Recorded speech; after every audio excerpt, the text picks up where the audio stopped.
Professor Blevins teaches strategic management for technology-based businesses here at Anderson. He specializes in emerging technologies that are disrupting traditional business models, including cloud computing, big data, social media, analytics, mobility, and technology convergence. With his extensive industry experience, Blevins brings together high technology sectors such as aerospace, biotechnology, computer engineering, information technology, software and hardware, and telecommunications with the resources of UCLA Anderson, its students and faculty. Professor Blevins' work experience includes roles at Deloitte Consulting, Microsoft, Oracle, and Shell Oil, where he held a variety of technology and management positions. Professor Blevins is the founder of Navigation Point, which provides advisory services and venture capital funding to the emerging technologies industry. And again, he's going to spend tonight with you, and then in a few days, continuing the conversation. Tonight, innovation process, in a few days, design thinking. Professor, they're all yours. All right, thank you, Keith. I appreciate that introduction, and it's a pleasure to be with you. I have a sweet spot in my heart for innovation because I just truly feel it really drives so much value for so many different companies and so many consumers around the world. And by the way, I just want to give a little start for how we want to do this on Zoom. We will be communicating live. If you'd like to unmute your mic, we'll be calling on you. There'll be some points where I bring this up, and you'll see this little icon in the upper right-hand corner, and it might give you an indication that I'm going to ask you to unmute and engage with me a little bit. But we have all the tools available for you, and they're all turned on the Zoom meeting, including the nonverbal feedback, thumbs up, thumbs down, speed up, slow down. I'll be monitoring that and seeing all of you on my monitor here. So I welcome that engagement, and we'll make the most of the technology. It's a great way for us to learn and to take advantage of it. So let's use all the tools that are at our disposal.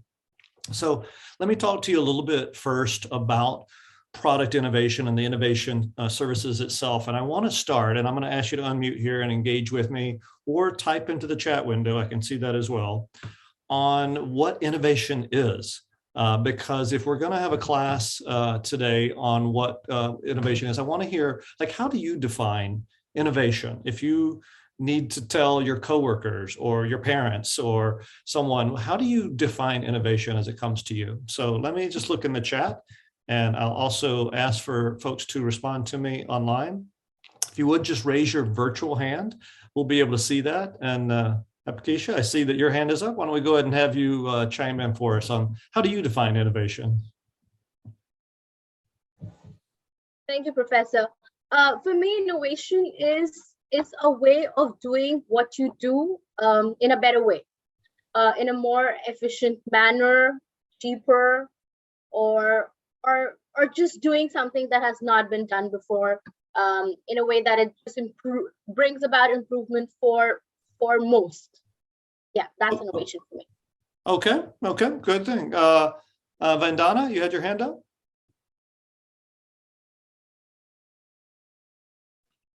Yeah, hi, Professor. For me, innovation is bridging the gap between what is required and what should make your life easy. Something that makes your life easy, you kind of bring in those aspects in your life and kind of get going. Okay, so you probably do it yourself. Things that you need having done, you innovate to create something, correct? Or fix something that you have in your own life. Yes. All right. Yes. All right. Good to hear. Kalira, you have your hand up. Hi, Professor. To me, innovation is a relook at something that can be renewed, that can be made better to serve gaps that are found in what is existing, not reinventing the wheel. It is continuous improvement, adjusting as we go to keep the train running, so to speak, and make it faster, quicker, and avoid duplication and redundancy. Okay, actually working on things and making them better as we go along, that is a form of sustaining innovation. That's definitely part of the innovation process. So yeah, thank you for bringing that up. I'm looking online and I'm reading some of the things you're bringing up. Aisha, new technology that has capability to disrupt the status quo. Status quo is very key on that. I'm glad you brought that up. To find new ways of generating wants and aspiring for. Thank you, Sandra, I appreciate that. A dramatically new product processor framework and business. Something that will add value and benefit. I definitely hope it adds value. Otherwise, we'd be doing a lot of work for us here. Natish, you had your hand up. Let's go to you live for a response. How do you think of innovation? I think innovation is a combination of invention and business idea. Very good. I think that way as well. Because many people make patents but don't monetize it. So many times, whatever you do, if it is not monetizable, it doesn't make any sense. Yeah, I mean, if you could come up with some great new thing, but if you're not turning it into a business model that can be perpetuated or increase value for a firm or organization that you're working for, or help your customers or suppliers or partners do what they do better, then yeah, then it's just an improvement for you. So good way to put that. Thank you. Yeah, I bring this up, I think of, innovation, according to Mary, as just an introduction of something new, a new idea, a new method, a new device. A formal process for a definition for innovation would be, it's the entire process by which an organization, again, we're doing this for businesses, not just for ourselves, generates creative new technological ideas, some invention, if you will, and converts them into novel, useful, and viable commercial products, services, or business practices, something that has the potential for economic gain. It might not always work in the marketplace, but it has that potential there. This is how we think of innovation as a business leader, which all we are here on this class. And it tends to be a cycle that occurs within the innovation process. So we'll have some very smart people that work with us, or maybe ourselves, and we'll come up with some new invention. We will use that invention to create a new service or product or process. That innovation then comes into the marketplace, and we bring that forward. If it's a good one, people will pay us for those services. And then once we bring it into the marketplace, it becomes known. It gets diffused into the marketplace. We all know what Zoom is now. We may not have known that 15 years ago, but we sure do now. And now there's multiple products that act like Zoom on this way for us to communicate remotely. So that has gotten diffused in the marketplace. So a company like Zoom, or anybody else that makes some new innovation that is, becomes popular in the marketplace, then has to go back and reinvent. They have to recreate, and the process starts all over again. And that's how societies continue to build and grow and make things better. And what we find is the end users tend to be the ones that drive some of the greatest innovations that we've seen. And the reason that is because if you have a concern or an issue or a problem, you try to solve it. So you are actually trying to approach a concern or a problem that you have because you can't find a product in the marketplace that answers that need. So you have a recognized need. You're competent enough because you understand the problem very well. And if you can add capital resources to that, you might have a great business idea that brings something new to the marketplace. And I kind of think of it like this, and Natish, you kind of brought this up, and I appreciate that. I think of innovation as invention times commercialization. You can have a great invention, but if you can't commercialize it, it's just a fix for you, something that you needed, something you liked. But if it's such a great idea, could that be brought into the marketplace and commercialized? And so that's always a way to do. Yeah, always something that has great potential. Thank you for that. So, and I'm going to ask you to unmute again here, and I'll look onto the screen as well. Why are businesses, why are firms pushing so hard to innovate? What's the reason? Not only do we have a whole class on it today, but why is this such a hot topic for business leaders? Why do we push to innovate? And I'll look for hands up.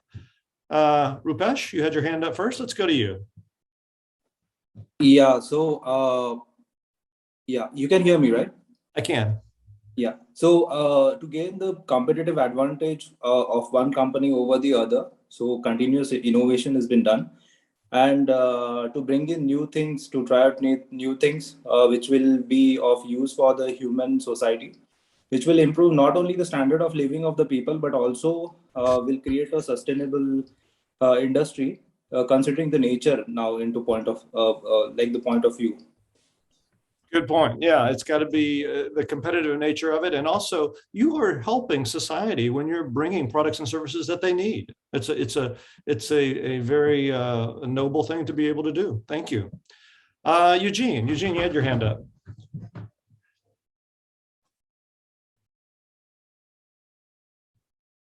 No, Eugene. All right, I see the hand go down. Rishi Kapoor, let's go to you. You had your hand up. Basically to survive and grow.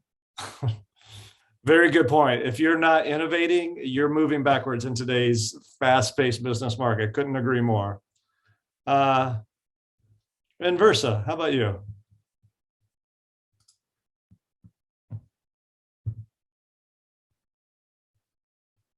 Inversa, you had your hand up? Fernando? Hi. Okay, Hi, go ahead. hello, Go Professor. Sorry, I could not unmute myself. Sorry. So for me, the reason for companies trying to innovate is to have to be ahead of the competition, to have a sustenance of the business continuously. Businesses would like to grow. So for the purpose of growth, to gain new markets, they would need to continuously innovate themselves and their products. Yeah, it's definitely a way to differentiate yourself from the competitors and grow your marketplace presence. Absolutely. Fernando, I wanted to call on you, so go ahead.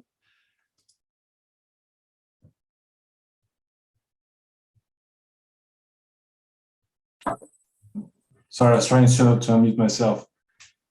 Well, companies always look for innovation in order to look for better ways to go to the market, find better cost efficiency for your business, scale whatever goods we are or services we are offering.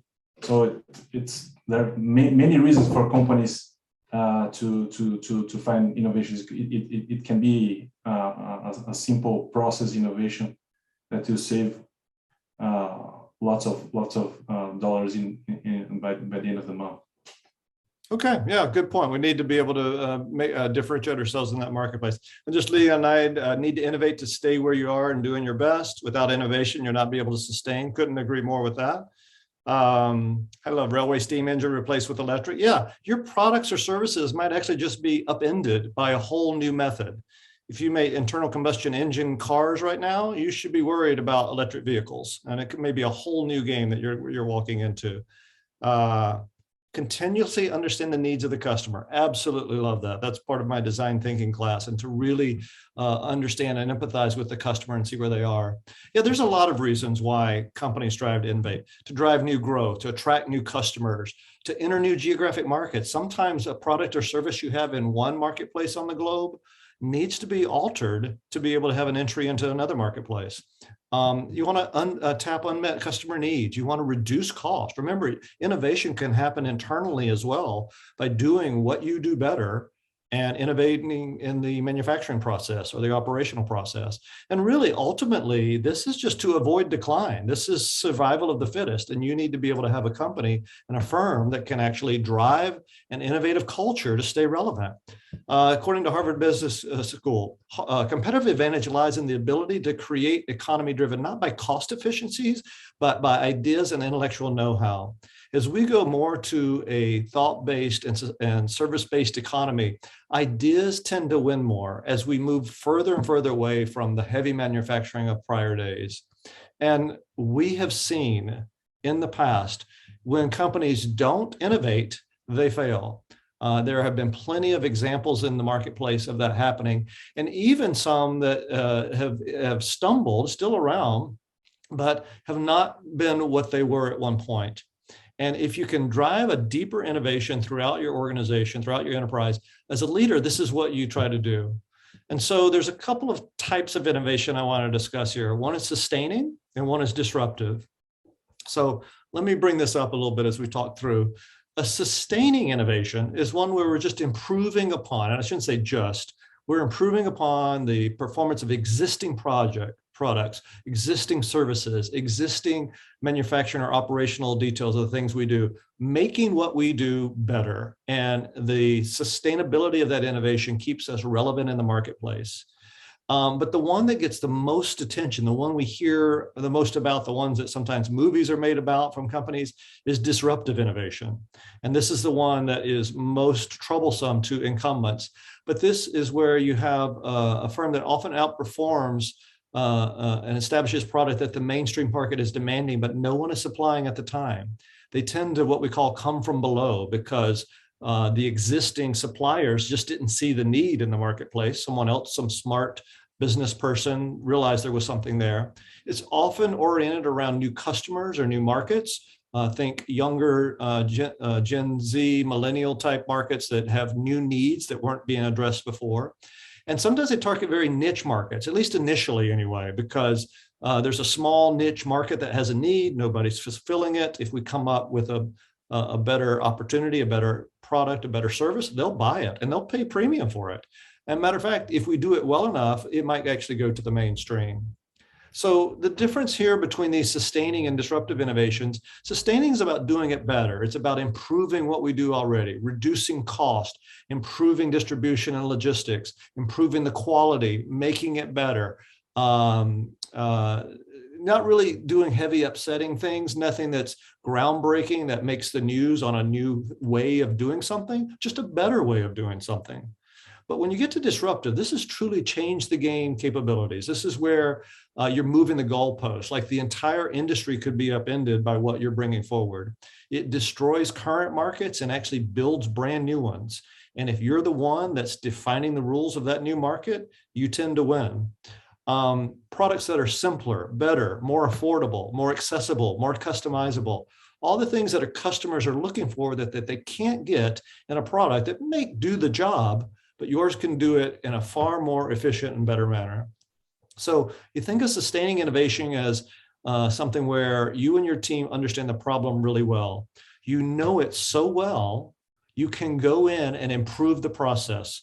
Toyota is known for this. They continuously look at every piece of their manufacturing process and what they do. They go in high detail and they constantly innovate in the car manufacturing process. And for that, they have become a massive company. In this market, the markets are very predictable. We know where the market is. We know what the growth predictions are going to be. We already know there's a need there. Traditional business methods are normally sufficient to tackle this market. And this does things like improve performance, lowers cost, makes incremental changes. But a disruptive innovation is where the problem's not really well understood. Like, how would you even approach that? It's a brand new market. It's unpredictable. It's one that's hard to look at forward visioning and say, okay, how big is this market going to be? Well, we're not quite sure yet. It's so brand new. It's just completely a new area for us. Here's where traditional businesses fail, because they are structured in such a way that they look at growth rates. They look at specific target markets. They don't see the unknown or unmet target market because it's not in their purview. Whereas disruptive innovation finds those markets and embellishes on them. And so innovation are dramatic and game-changing in this place. This is where you could truly see an industry be upended. And there are different levels across sustaining and disruptive that business leaders have to deal with. You know, sustaining is relatively smooth, calm waters, and you understand there's going to be growth. You understand who the competitors are because they've all been in the marketplace. Could we do something better than what they do? But when you get over to the disruptive place, you get some really rough waters, because winners and losers could be made on just a few small items, and things tend to move faster and quicker, and it's much more disruptive. And so you run into this thing called the innovator's dilemma as a business leader, where you have a good service, you have a good product, you all probably work at fantastic organizations that do something well, and you do it better and better every day. So you have a sustaining innovation. But as a leader, you've got to be on the lookout for new markets, ones that you're not aware of yet, ones that you haven't captured yet, ones that require new business models, new thinking. And this is where the disruptive innovation comes in. And as a leader, you have to say, wow, do I want to go after what looks like, at the time, a much smaller market, may not be big enough for me to put a lot of people or effort and energy resources towards, but if what I'm thinking is right, and this could take off, and we have a better way of doing this product or service, we could win the entire market. It's just people don't know about it yet. And you have to make that decision as a leader to say, yeah, I will invest in this. You see this a lot in the technology industry because it moves so fast. They're willing to gamble a little more. They're willing to try new things. You don't see this in the financial services industry, which is why that specific industry is seeing so much disruption and upheaval from startups, because they're willing to risk, they're willing to try. And financial services is not known as a risk-tolerant industry. And so the innovator's dilemma is always trying to banter back and forth, because all innovations are not created equal. In a sustaining innovation, you incrementally make your things better and you stay in the game. Cascade as a dishwashing detergent started as a powder, then it went to a liquid, then it went to pods. It's still washing dishes, it's still detergent, but it's a better way of delivery. It's consumers like it better. Perhaps you can charge a little bit more of a premium. They have stayed in the game for many years, many decades even. But then you also have breakout innovations, things that actually take it a notch up. They do a step higher. So from percolator coffees to the Mr. Coffee drip coffee makers to now these high-end espresso machines, which has become the norm. And notice here, Mr. Coffee is not Keurig. You tend to have newer players come in. And then, yeah, exactly, Kraft Mac and Cheese innovated in their product. And then on disruptive innovation, you're talking about completely changing the game. And a great example here is the Apple iPod and what it did for the music industry, what it did to the music industry. Sony was by far the big player there, and the Walkman and the Discman, but now it's Apple and the way they've digitized music. So that introduction of this product completely changed not only the players in that market, but also the entire industry and delivery of the product for that entire industry.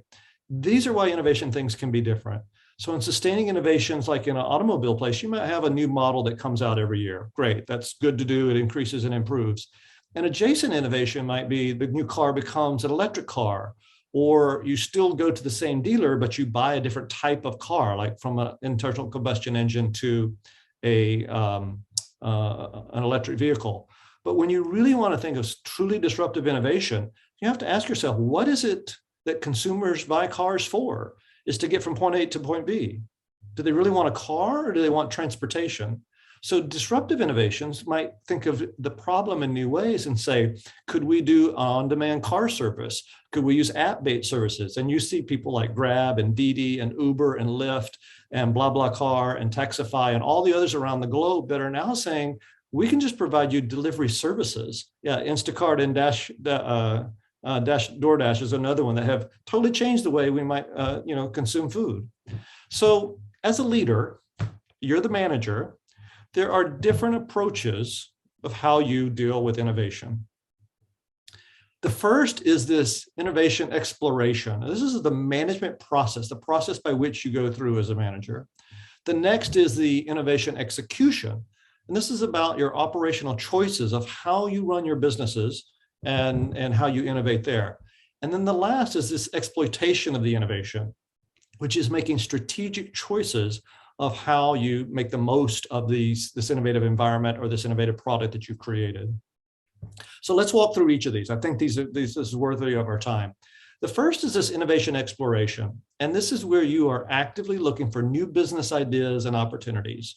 There can be tremendous wealth generation in this model because you're just starting at the beginning of the S curve, and we'll talk about that here in a minute. There's very few competitors. You're seeing a niche market or a target market or an unmet need that others are not. So you love to play in markets with no competitors. And at this point, there are very few competitors in the space because they don't see the same market that you do. There's usually lots of creative destruction. The risks are high, though. There's a lot of uncertainty. This is an undefined market. But concepts to bring out this innovation, things like brainstorming, idea hunts, power user opportunities where you might interview your most abrasive user and say, how can we make this product better? A lot of times you'll see technology push-based opportunities. Aluminum is a good example. Steel was too heavy for many applications, so aluminum came about to answer that need in the marketplace. And a lot of times you'll do bake-offs like, hey, I don't know which one's going to win. Let's try both, make the investment and see what happens. And this usually involves circular refinement. You will explore something, you will analyze it. You'll say, well, this is okay, but this didn't work. So you'll refine it, try it again, do some more exploration, analyze it again, do some more refinement. And it goes round and round. And of course, as a leader, you got to figure out where this point comes that I can actually bring a viable product to the marketplace. And you analyze this by a couple of views to make that decision. One is a technology point of view, like what does this technology provide compared to its alternatives? So if I make cars, my alternative could be to take the bus or to just walk. Or if I do a rideshare app, I could ride in someone else's car, or I could still walk or take the bus. There are alternatives there that I have to view like, well, am I bringing something more valuable to the marketplace that users need or they want? Another is a market view. Who wants this? Like, are there enough power users out there that would accept it at the beginning that could lead to a larger market? This is the chasm that we want to cross that we'll talk about later, because there's always someone that will probably take some cool new thing. You liked it, you developed it, somebody else out there would want it. But are there enough customers out there that would want it to justify building a business around it? That's a good question to ask. The other is the competitive point of view. Do I control the idea? Is this just an idea that anybody could do or anybody could copy? Can I patent this idea? Will I get benefit out of this idea, or somebody else, after I discover it and bring it to the marketplace, some larger company could just take the idea, beat me at my own game because they have the financial resources to do so, and I still can't win. This is the part we want to think through with the exploration. Once you've got that idea and you've got it at the marketplace, then you're looking at execution. This is where you want to build on the innovative opportunity and experiment. You want to iterate, you want to refine, make the process better, make it cheaper, make it faster. You end up stabilizing the process. Remember, when you first create some new product or service, it might be not 100% perfect. It might have some flaws, but as you continually work on it day by day, it does get better. Your process gets better. And what you're going to want to do as a leader at this point is set up a culture designed to do innovative execution. You want to have an environment that allows users to learn, to adapt, to improve, to make those calls on their own. Toyota is known for this. People directly on the manufacturing line of their cars can stop the entire line if they feel something is not correct and correct it, and they're encouraged to do so because their culture enables that innovation process to happen, and they want it to happen. That's how they make better products. Here you might also see where you might have the agile methodology come into place with sprints to make improvements. So if you're familiar with the agile methodology and the sprint setup, you will go through this process in a continual refinement and improvement when you're in the execution mode. And of course, last is the exploitation. This is after you brought the product to the marketplace, you have started to refine the way you do it, but now you're the leader. You are one of the market leaders in this space. You have the ability to take this and really capture market share. Your revenue generation is high, so you have the income to do the investments. This is where you want to scale the business, and there are innovations you can do within scaling because you want to meet all the demand that you have generated from this increased demand. And you start seeing further refinements in your process. And you'll know you're in this spot when you see low-end competitors or imitators come in and try to do exactly what you do. You know you're popular at that point when you start to see these ones appear, and you actually have to up your game to be able to compete against them. So I put together this innovation matrix to kind of help you think how this might work through. So the first one I want to bring to you is if you have a brand new technology with some new unmet customer need, that is considered a radical innovation. This is where it's leading, bleeding, cutting edge. It could truly change into marketplaces. This is disruptive innovation. If you have some old technology and some older customer need that's being served in the marketplace today, that's an incremental innovation. You are improving the way a process or service or product comes to the marketplace, still innovating, even with old technologies and the same old customers. And in between, there's a difference. And that's a sustaining innovation, by the way. In between, you might have some brand new technology to service existing customers. That would be a technology breakthrough. Or you have some new unmet customer need that you didn't define before. That's a market breakthrough because you've defined a market that that's an innovative process where this technology can be brought forward so you can actually enjoy the benefits of this new area. So, all right. So there's some strategy around this, and this is what I want to help you in this course is to understand as a leader, what kind of strategies do you use? And the first I'll bring up is the opportunity with the World Wide Web, because we've all used it. Everybody knows about it, but this wasn't a think tank that thought about this. This was a user invention. This is Sir Timothy Lee Berners-Lee, John Berners-Lee. This is his actual computer that he built the first capability to do HTML markups on websites. He did this himself because he was working at CERN. He needed a way to quickly share information in a visible format with colleagues around the world and colleagues he worked with at CERN. So he created a web browser to be able to display information easily. He didn't do this because he thought it would be one of the greatest inventions ever. He did it because he had the need. It was his own need himself. And he did this in the summer of 1991. You can see the computer that he actually did it on here. And so users and manufacturers look at innovations differently. Users tend to develop some novel innovation because they have a need for it. So a good example might be a sports bar. The Cliff Sports Bar came from an outdoor enthusiast that needed an easy, quick, safe, fast way to get nutrition quickly. And so he created one because there wasn't one in the marketplace. The same is true for mountain bikes. You know, most people ride a bike on a street. Why would you ride your bike in the mountains where there's no paved roads or no easy way to get around? Some people actually enjoy that. And so they designed a bike that could be used for that point. That would be the mountain bike. Manufacturers then look at that. They tend to look at metric improvements on these things. So they won't make the initial sports bar. They'll make a better tasting sports bar or a more nutritious sports bar.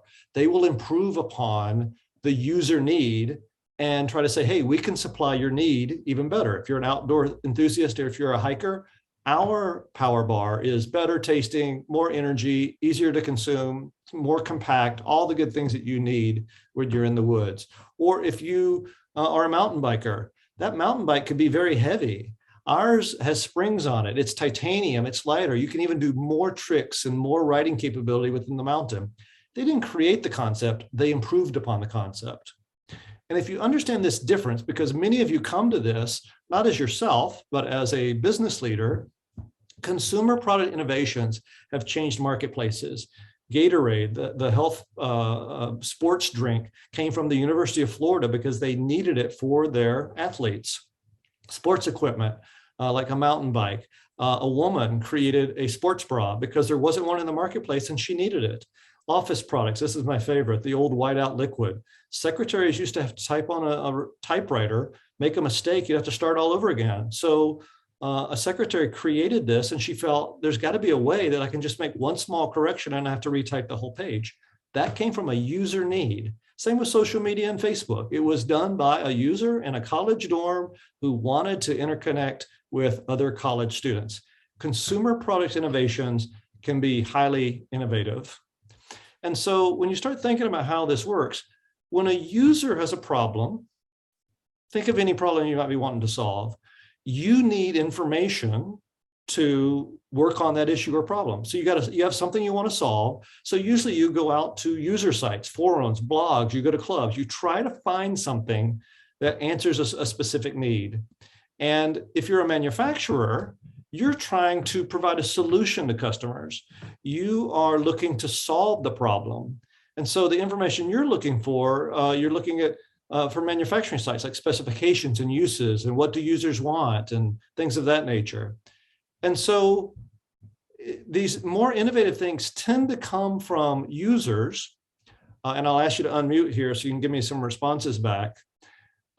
Because they are looking to solve a problem and they bring a need for this information to come together, but it's very difficult for users to explain to a manufacturer what it is or what they're trying to get accomplished. And so that's why a lot of things never come to the marketplace. Innovation is really, really hard. So why is it so hard? What is the issue here that we're having to solve about this information? Why is it so hard for users and manufacturers to come together to drive innovation in a market? And I'd love to hear from you this. I'll look for hands. I'll also look on the screen. And yeah, Eugene, I do see the Snapchat versus Facebook versus Instagram. Yeah, the social media market has changed quite a bit. But what is it you think here that causes such difficulty in these two groups? Eugene Rivers, let's take you. You had your hand up. Go ahead. I would say the cost is at this point, businesses or firms aren't able to communicate with users because of they're thinking about their bottom line. So when you think about one person making a complaint, that's very like, okay, well, I don't really have to think about that too much because you have a million other people buying your product. And that's probably like a big reason why firms can't really communicate with individuals. But then you have like recalls for different types of products if you have thousands of it. So I think it's just really based on the scale of the product and the organization, because then it affects the bottom line. Oh, good point. Yeah, scale could be a good piece there. Rishi Kapoor. I think it's the difference is in the basics. The user is focus is on solving the problem, whereas the industry takes a commercial view. So he doesn't focus on the solving the problem. For the industry is whether it makes a commercial sense or not. If it doesn't, they don't value innovation over commercials. Okay, who doesn't focus on the problem, the manufacturer or the user? Yeah, the user focuses on the problem, but the user objective is to solve the problem and innovate, whereas the manufacturer sees the commercial angle to it. If it is not a profitable statement, they might drop our innovation. Good point. Now, well, business leader, and that's one of the dilemmas. You're always looking at different, marketplace. Like, is this going to make it hit my bottom line? What do I approach to? I agree. Legacy bias, I can see that one as well. Thank you, Sundar. Effort and cost involved is more in innovation. Yeah, innovation's tough. It does cost more. It takes effort, but there's also good rewards to it as well. There's a reason why you want to do it. Prikikar Gar, you had your hand up. Let's go to you. Thank you, Professor. Yes. So I think there are multiple issues here. One is a mindset issue, very difficult for people to change in the organization, and they really want to cut it down and they don't want to innovate. Second is that there could be issues in raising capital, funding it. So that is the bigger issue for the management, that how do we fund this project is going to cost a lot. And third would be fear of failure. So I think that's interrelated, that if we fail and we've invested such a huge money, where are we? So I guess that's what okay. issues Let are. me ask you this. You mentioned that sometimes people don't want to innovate. Why would they not Right. want to innovate? Because people have failure, people basically don't want to change. They are used to the old ways of working, and any kind of change is difficult for them to adapt. So that's what I think. Okay. I could definitely see Ray and all that. Thank you. I'll read a few more here if we get some. Yeah, Steve Jobs said people don't know what they need. I believe that too.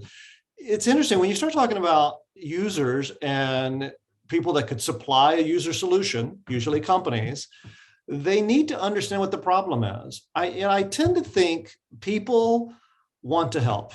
I just have that base feel. I believe employees at companies truly want to try.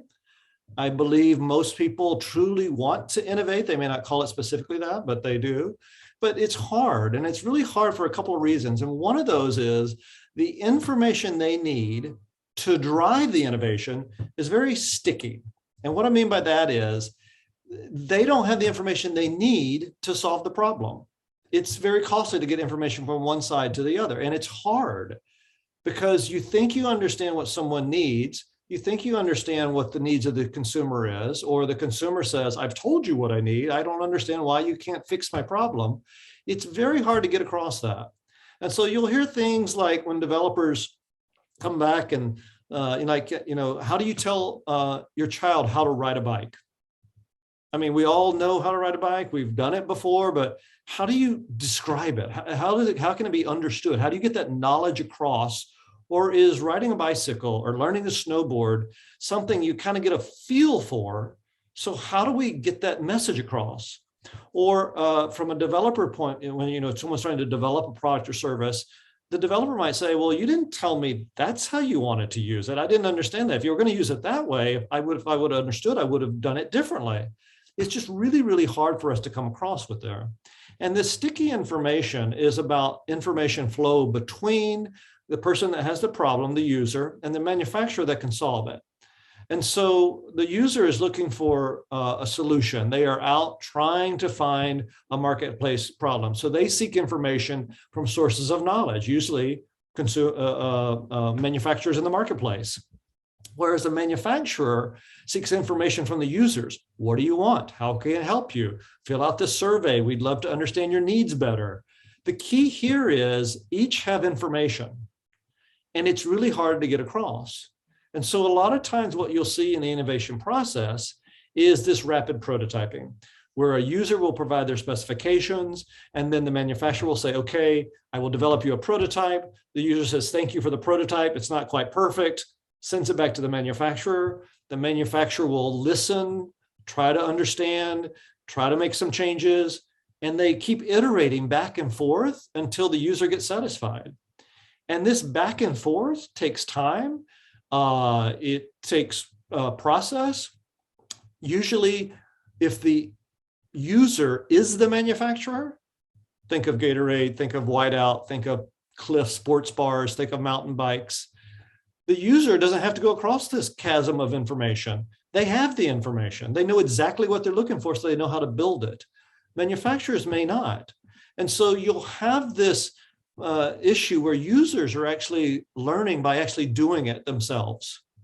And some users are good enough to create their own innovative products because they're the ones that have the need. So they know the needs better than any manufacturer. And we in this class as business leaders tend to be the manufacturer. And so for users, they can do things really cheap, like, let me try this, let me try that. Oh, that didn't work. Whereas at a manufacturer, we might have to go through an approval process or get a team together or allocate some budget towards a process. Users tend to do it on the cheap, and they do it by trying and learning. So a good example, I happen to be a mountain biker, so this kind of relates to me. Let's say you're a mountain biker and you'll do a jump, you'll do a trick. They do these tricks where you actually come off of the bicycle, but before you hit the ground again, you need to land back on the bicycle and you put your feet on the pedals. Well, when they take off from the pedals, they start flipping in the air because their feet leave the pedals and they flip. So when they come back to land, sometimes the pedal isn't in the right position. Sometimes it's actually still spinning. So what did this user do? Just put a little ring of foam on the pedal itself that put it a little friction, so it just stayed in the same position. Simple, easy, fix the problem, let the user do the tricks. This is where you have these capabilities from a user that brings forth innovations that are a little bit easier there. So some of the innovation strategies you want to think through as we go through this, and I'll bring some of this across. You're kind of like your objective as a leader. Why are we innovating? Your focus, where should we be innovating? The intensity of the innovation itself, how much do we want to innovate? Like, can the marketplace handle it? And the boundaries, with whom are we innovating for? Do we understand this marketplace? So if you have an opportunity where you know why you're innovating and with whom you're innovating, this is kind of business reinforcement, where you're looking at new products, new services, something new and improved you can bring to the marketplace. Whereas if it's like the where to innovate, you're looking for business opportunities for new creation, maybe a whole new product category, a whole new service offering, because you as a business leader are out there making that search. If you are working with partners and it's a highly intensive process, maybe you can't do it all alone, you have to do it with others. This is where you have some incremental innovation because you're creating new customer solutions, new systems. A lot of times you see this in platforms, especially in the technology model, because usually it's not just one technology company that works in the platform, it's multiple, and together it adds additional value to end users. And then if you have some really intensive system that you're working with and it's a brand new place to innovate, these are these radical new business models that come to the marketplace, entirely new systems. And each one of these has a level of intensity, a level of economic investment that's required to make them successful. And so you as the tech innovator have to figure out, all right, where am I going to spend my time? What should be my strategy here on how I'm going to do this innovation? And so oftentimes I'll hear students talk about technology and how I'll just build an app. I hear that all the time. I'll build an app to do something. And technology is a tool that we can take inputs from, make something happen with some new technology, and have some new output in the marketplace. And that hopefully brings new value to what we do, what our company does, and of course helps our customers. But remember, when you start talking about technology, it's inputs and outputs to create something. And whether it's what we think of traditional technology, like a robot, versus other inputs like humans, and by the way, sometimes it makes more sense business-wise to utilize low-cost labor versus some expensive new robotic technology. Sometimes your goal as a business leader is to figure out what best inputs to put into technology to get the best outputs. And so I want to share this information with you on the S-curve. This is a very traditional business concept that you'll get at most all MBA programs. It's about the customer adoption curve, and it kind of looks like a big S, and that's why we call it the S-curve. It's about how companies grow and have market diffusion of their products in the marketplace over time. And so initially, you will be in your infancy when you bring a new product or service to the marketplace, and you won't have much market share. But then there'll be a point where you get to an expansion phase. Things tend to take off and your market share percentage gets higher and higher. And then you reach maturity. And eventually that maturity will hit the fan. Sorry, I just had a power outage here, so I want to make sure you're still with me. Okay. And so you'll have these two periods. One is the installation period. That is where you're starting to have ramp up for the technologies. And the second is the deployment period, where you are actually at a turning point. You're getting synergy in the market.